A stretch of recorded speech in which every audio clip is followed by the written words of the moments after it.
Hi guys, this is SK.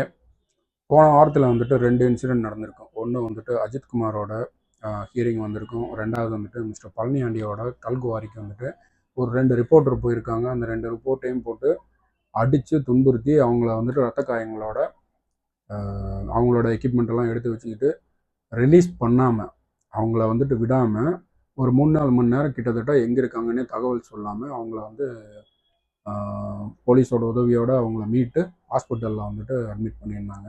அந்த சீனையும் பார்த்துருப்பீங்க. இந்த ரெண்டுலேயும் வந்துட்டு நான் என்ன புரிஞ்சுக்கிறேன்னா, அஜித்குமார் அப்படிங்கிற பையன் வந்து ரொம்ப ஒரு நடுத்தர வர்க்கத்தை சேர்ந்த ஒரு சாதாரண பையன். ஒரு கோயிலில் வந்துட்டு செக்யூரிட்டி கார்டாக ஒர்க் பண்ணிகிட்டு இருந்திருக்கான். பட் இவனுக்கான பெரிய பின்புலம் அப்படிங்கிறது வந்துட்டு எதுவுமே இல்லை. ஆனால் இவன் மேலே போலீஸ்காரங்க காட்டின அக்கறையும், இந்த ரிப்போர்ட்டர்ஸ் அடிபட்டு கேமராமேன் வந்துட்டு அடிபட்டிருக்கு, அவங்க காயம் ஆயிருக்கு, இவங்களை துன்புறுத்திருக்காங்க. 1-2 ஃபுட்டேஜ் வந்துட்டு வெளியே விட்டுருக்காங்க. எம்எல்ஏ பழனியாண்டி அவர்கள் வந்து அந்த கேமராவை தூக்கி ரிப்போர்ட்டரையும் கேமராமேனையும் அடிக்கிற மாதிரியான விஷுவல்ஸ் எல்லாம் வந்துச்சு. இதை பார்த்துமே வந்துட்டு அந்த எம்எல்ஏவை இன்னும் அரெஸ்ட் பண்ணாமல் இருக்காங்க. இந்த பொய் கேஸ் கொடுத்த நிக்கிதாவையும் வந்துட்டு இன்னும் அரெஸ்ட் பண்ணாமல் இருக்காங்க. இந்த மாதிரி ஒரு கட்டத்தில் வந்துட்டு ஒரு போலீஸ் வந்துட்டு எப்படி செயல்பட்டிருக்கணும், யார் மேலே அக்கறையாக இருந்திருக்கணும், யாரை வந்து தூக்கி உள்ளே போட்டு அரெஸ்ட் பண்ணியிருக்கணும் அப்படிங்கிறத வந்துட்டு உங்களோட பார்வைக்கே விட்டுறேன். இதில் வந்துட்டு நான் பார்த்த வரைக்கும், நான் வந்து ரேண்டமாக வந்து செக் பண்ணிட்டு இருந்தேன். இந்த போன வருஷம் நம்ம தங்கம் தென்னரசு ஃபைனான்ஸ் மினிஸ்டர் போன வருஷம் வந்துட்டு பட்ஜெட்டில் வந்து தாக்கல் பண்ணியிருக்காங்க. இந்த போலீஸ் டிபார்ட்மெண்ட்டுக்கு மட்டும் 13,392 கோடி ரூபாய் வந்துட்டு பட்ஜெட் வந்துட்டு அலோகேட் பண்ணியிருக்காங்க. இதில் வந்து ஒரு 8,000-9,000 கோடி வந்துட்டு சம்பளத்துக்கு போனாலும் பாக்கி இருக்கிற ஒரு 4,500 கோடியை வந்துட்டு எக்யூப்மெண்ட் வாங்கவும், காரு, பஸ்ஸு, இவங்களோட போலீஸ் ஸ்டேஷன் கட்டுறதுக்கும், அவங்களோட கம்ப்யூட்டர் வாங்குறதுக்கும், டேபிள், மேசா, பேனா, பெட்ரோலு, அலவன்ஸு, இந்த மாதிரி எல்லாம் வாங்குறதுக்காக வந்துட்டு ஒரு 4,500 கோடி வந்துட்டு இவங்க செலவு பண்ணுறாங்கன்னே வச்சுக்கோங்க. இந்த பட்ஜெட்டை கூட விடுங்க. இந்த போலீஸ்காரங்களுக்குன்னு சொல்லி ஒரு ஒரு டிபார்ட்மெண்ட் ஹெட் இருப்பார். அவர் தான் வந்துட்டு டிஜிபின்னு சொல்லுவாங்க, டைரக்டரேட் ஜெனரல் ஆஃப் போலீஸ் அப்படின்னு சொல்லிட்டு. இவர் தான் அந்த மொத்த போலீஸ் டிபார்ட்மெண்ட்டே வந்துட்டு கண்ட்ரோல் பண்ணக்கூடியவர். அவர் கீழே இருக்கிறவங்க வந்துட்டு இவருக்கு 1-2 அட்வைசரிஸ் எல்லாம் பண்ணிட்டு இருப்பாங்க. அந்த அட்வைசரிஸ் என்ன மாதிரி இருக்குன்னா, இம்ப்ரூவ்மெண்ட் இன் தி ஆர்கனைசேஷன். இந்த போலீஸ் டிபார்ட்மெண்ட்டில் என்ன மாதிரியான இம்ப்ரூவ்மெண்ட்ஸ் பண்ணலாம், எப்படி வந்து மக்களை பாதுகாக்கலாம், எப்படி வந்துட்டு மக்கள்கிட்ட அவங்களோட குறைகள் சொல்கிறாங்க அப்படின்னா என்ன மாதிரி எளிமையாக வந்து நம்ம ரிசீவ் பண்ணலாம், இதை எப்படி எளிமையாக வந்துட்டு சால்வ் பண்ணலாம், இந்த மாதிரியான அட்வைசரிஸ் எல்லாம் பண்ணிட்டு இருப்பாங்க. அந்த அட்வைசரி டீமுக்காக நான் வந்துட்டு கேட்குறேன், அந்த டீமில் இருக்கிற ஒருத்தனுக்கு கூட வந்துட்டு மண்டையில் வந்துட்டு மூளை இல்லை.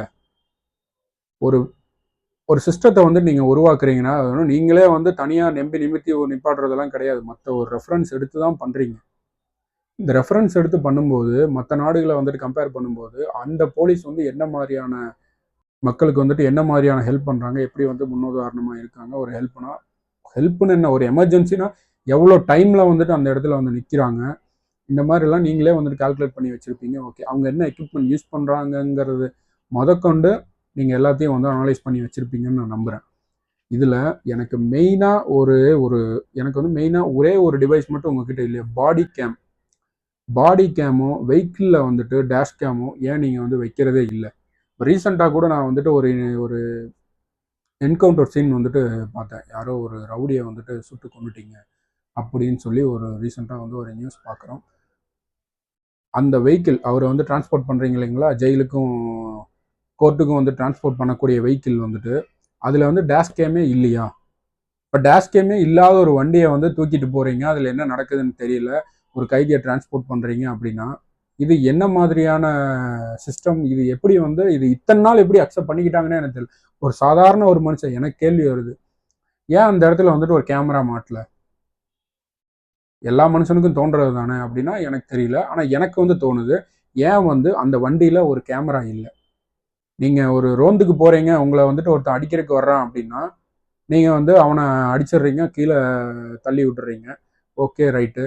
அவன் உங்களை வந்துட்டு கொல்றதுக்கு தான் வர்றான் அப்படின்னா எப்படி வந்துட்டு நாங்கள் நம்புறது?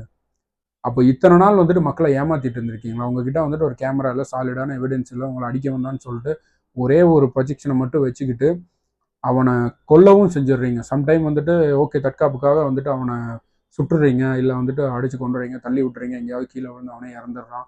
இந்த மாதிரியான நிறைய வந்து சினாரியோஸ் எல்லாம் பார்க்குறோம்.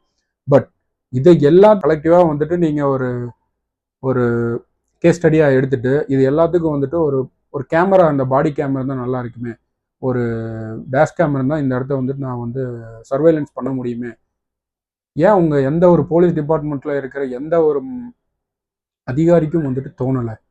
ஏன்?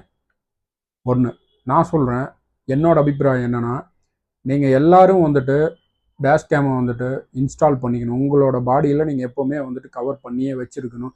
நீங்கள் வந்து இன்ஸ்டால் பண்ணிக்கிட்டால் மட்டும்தான் உங்களோட உயிருக்கும் பாதுகாப்பு இருக்கும். மற்றவங்க வந்துட்டு உங்களை தாக்க வர்றாங்கன்னா அதை வந்துட்டு ஒரு அவேர்னஸாக எடுத்துக்கிட்டு என்ன மாதிரி ரியாக்ட் பண்ணலாம் அப்படின்னு சொல்லிட்டு அடுத்த ஸ்டடி கூட பண்ணுறதுக்கு வாய்ப்பு இருக்குது. ஆனால் நீங்கள் ஏன் பண்ணாமல் இருக்கீங்க அப்படின்னா அதுக்கும் எனக்கு வந்து பதில் இருக்குது. ஃபஸ்ட்டு நீங்கள் வந்துட்டு ஒரு ஒரு லஞ்சம் வாங்குறீங்க அப்படின்னா இதில் வந்து நல்லா பதிவாயிடும்.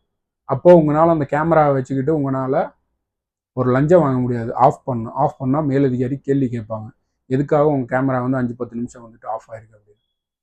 ரெண்டாவது வந்துட்டு இந்த பொய் கேஸ் எல்லாம் போடுறாங்க இல்லைங்களா, இவன் வந்து என்னை அடிக்க வந்தான், இவன் வந்து என்னை உதைக்க வந்தான் அப்படின்னு சொல்கிறத வந்துட்டு இனிமேல் எந்த ஒரு இடத்துலையும் வந்துட்டு இவங்க ஒரு சாலிட் எவிடன்ஸ் இல்லாமல் அந்த மாதிரி ஒரு சினாரியோ நடந்திருக்கிறதுக்கான வாய்ப்பே இல்லைன்னு கூட ஈஸியாக ப்ரூவ் பண்ணலாம். பட் அதை கூட பண்ணுறதுக்கு யாரும் முன்னெடுக்கலை. இந்த தமிழ்நாடு வந்துட்டு ரொம்ப அட்வான்ஸாக போயிட்டுருக்குன்னு சொல்லி நீங்கள் கேள்விப்பட்டாலும் இந்த பட்ஜெட்டில் இந்த ஒரு ப்ரொவிஷன், இந்த ஒரு பாடி கேம் அப்படிங்கிற ஒரு சர்வேலன்ஸை வந்துட்டு ஏன் இவங்க வந்துட்டு அனௌன்ஸ் பண்ணவே இல்லைன்னு எனக்கு தெரியல. மொத்தமாக ஒரு 1,00,000 போலீஸ் இருக்கீங்கன்னா அதில் 20,000 பேர் கண்டிப்பாக மாட்டணும்னு அவசியம் இல்லை. எல்லாம் இன்டோரில் இருப்பாங்க. அவங்களுக்கு வந்துட்டு அவங்கள ஏற்கனவே சர்வேலன்ஸ் அவுட்டோரில் இருக்கிற மக்களுக்காக மட்டும் நான் சொல்கிறேன். ஒரு 1,00,000 பேர் இருக்காங்கன்னா கூட அவங்களுக்காக ஏன் பாடி கேம் வந்துட்டு நீங்கள் கொடுக்கல? ஏன் வந்து பட்ஜெட்டில் அலோகேட் பண்ணல? ஏன் வந்து இந்த டெக்னாலஜியை வந்து நீங்கள் ஒரு டெக்னாலஜியை ஏன் நீங்கள் யூஸ் பண்ண மாட்டேங்கிறீங்க அப்படிங்கிற ஒரு கேள்வி வந்து எனக்கு ஓடிக்கிட்டே இருக்குது. ஏன்னா டெக்னாலஜியை வந்துட்டு நீங்கள் அந்தளவுக்கு வந்து யூஸ் பண்ணலை. இந்த டெக்னாலஜி நம்மளுக்கே ஆபத்தாக முடியும், இதனால் நம்ம லஞ்சம் வாங்க முடியாது, இதனால் வந்துட்டு நம்மளால் யார்கிட்டையும் வந்துட்டு முறைச்சி பேச முடியாது, அடிக்க முடியாது, நம்ம அதிகார திமிரை காட்ட முடியாது அப்படிங்கிற ஒரு ஒரு குறுக்கு மனப்பான்மையோடு இருக்கீங்களோ அப்படிங்கிற ஒரு எண்ணமும் எனக்கு ஓடிட்டு இருக்கு. பட் இதை வந்து கவர்மெண்ட் வந்து பண்ணுவாங்க. அடுத்து வர்ற பட்ஜெட்டில் அடுத்து வரப்போகிற ஒரு ஆட்சியில் வந்துட்டு அவங்க சிறப்பாக பண்ணுறதுக்கான வாய்ப்பு இருக்குது அப்படின்னு சொல்லி நான் நம்புகிறேன்.